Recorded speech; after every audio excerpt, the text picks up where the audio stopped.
What's up, all you good fellow fly guys? You know who it is. The cat in the hat, your resident fly guy, your chief architect, Michael Andrew of StyleArchitects.com, here to help you redesign your frame of mind when it comes to the styling thing.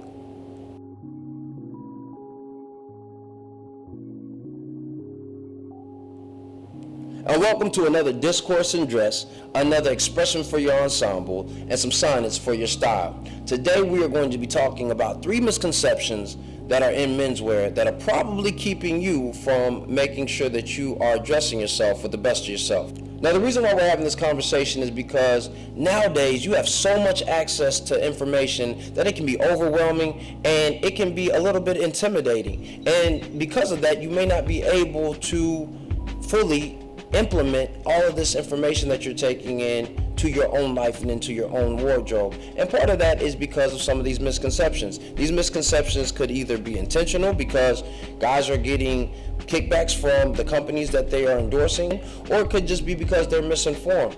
There are a lot of guys who are very well informed when it comes to the conceptual elements of menswear, but they keep on forgetting the conceptual elements of our character.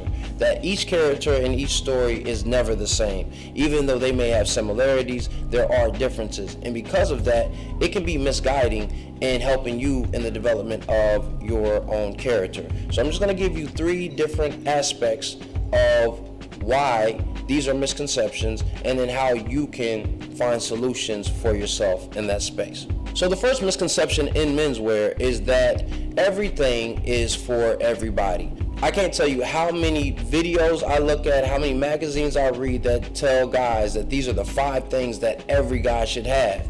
And I'm often thinking to myself, why do I need to have that? That's not my lane. That's not what I enjoy doing. For instance, I've seen guys say that every guy should have a great pair of sneakers.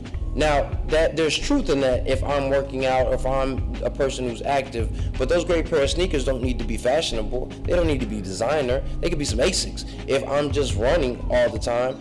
But in reality, after I take those workout clothes off, then I'm back in what I deem casual, and that casualness may not be sneaker oriented. So because of that, it's important for you to understand what is going to work for you. If you are a blue collar guy, you don't need to go buy a suit. You need a nice dress shirt. You need a nice pair of pants that you can wear, and those could even be dark denim. There's numerous people now going to weddings and funerals that casual. So it is not necessarily about you finding something that every guy is going to wear. It's about finding something that is going to work for you. The second misconception in menswear is that style does not cost. Just like anything else that is worth having, you get what you pay for. So if you're going to the lower end spaces in retail markets to grab certain items and saying that this is going to compete with the guy who made the investment in his wardrobe and who made the investment in his expression, you're playing yourself. Instead of you buying in bulk and getting a whole lot of quantity, it's always better for you to invest in quality. It's better for you to spend $1,000 on a great leather jacket knowing that you will have wear and tear out of it and it's going to last you for the next 20 years than you going and getting something for $100 and then it's falling apart on you next season. Or worse for you, you can't even wear it because it doesn't fit in with who you are, so it just sits in your closet with the tag still on it. That was a waste of your money, and more importantly, that was a waste of your time. But it's also important to understand that clothing is going to cost you in communication and how you wear. If you are doing something that everybody else is doing, don't expect to stand out from the crowd. Don't expect to have that notoriety that you may be looking for from those around you, your peers or that lady of interest. If you're trying to get a job, but you're not willing to wear the uniform and dress the part, then don't expect for them to give you a chance. Even if your work is great, if at any point they find that you're going to have to be in the presence of other people, that slight edge could separate you from what everybody else is doing. So remember that clothing does cost, despite what people will tell you. The third misconception in menswear is that style, taste, and sophistication are synonymous. While it's true that style is something that we are all innately born with, we all have our way that we walk, we all have our way that we talk, we all have our way that we interact with other people, it is still something that is cultivated and developed. And as you cultivate it and develop, it becomes more sophisticated. Listen, I don't care if you're the guy who is a sneakerhead, who likes wearing snapbacks and tank tops. At some point, there should be certain elements of sophistication or your dress up. And I always go to that because there's a lot of guys who grew up in the hip-hop culture. There's nothing wrong with that, but there should be a certain level of sophistication to your look. Something that is going to separate you from the masses. And that's really all sophistication is. It's an adherence to your attire and understanding the way that you are putting it all together so that it really makes sense to you as well as to the community around you.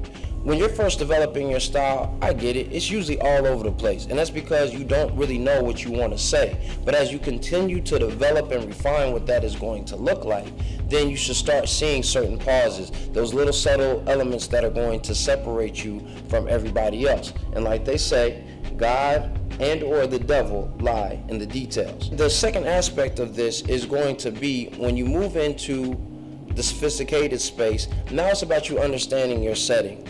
I've been in several situations where I may be wearing a suit jacket and some trousers and some loafers in a space where it may have been a little bit more appropriate for me to take that jacket off, roll up my sleeves, and maybe even add a waistcoat if I just needed something that was going to be a little bit more sophisticated and refined. But there's nothing worse than being a guy who's overly dressed in a space where everybody's very, very casual and then trying to say something like, I have someplace else to go. Kind of makes you seem like an asshole. So in that space, it's far better for you to just have a great polo that still may be a great fabric, looks really, really cool, and sets you apart from those cats who are in the tank top and in the shorts and in the snapback, if that's not your style, and being able to move into that space and move around that space so that you still seem approachable. This is the element of taste. Taste is nothing more than you having an appreciation for those around you while still adhering to the demands of the day. So those are the three misconceptions that I have right now for menswear, and I'm sure there are more. I would love to hear what your misconceptions are, or if you disagree with this, why you disagree on these being misconceptions. I always love the dialogue and interacting with you, and I definitely look forward to your comments in the comment box. If you haven't subscribed to the channel yet, what are you doing? Lastly, please make sure that you're checking out all of our social media outlets at Style Architects, and check out the website, stylearchitects.com, where we can help you dispel some of those misconceptions, and we can help you figure out what your own character is supposed to say. Before I go, don't ever forget that dress is nothing more than the expression of a man's state of mind, so you should always dress to express. I'm out. Peace.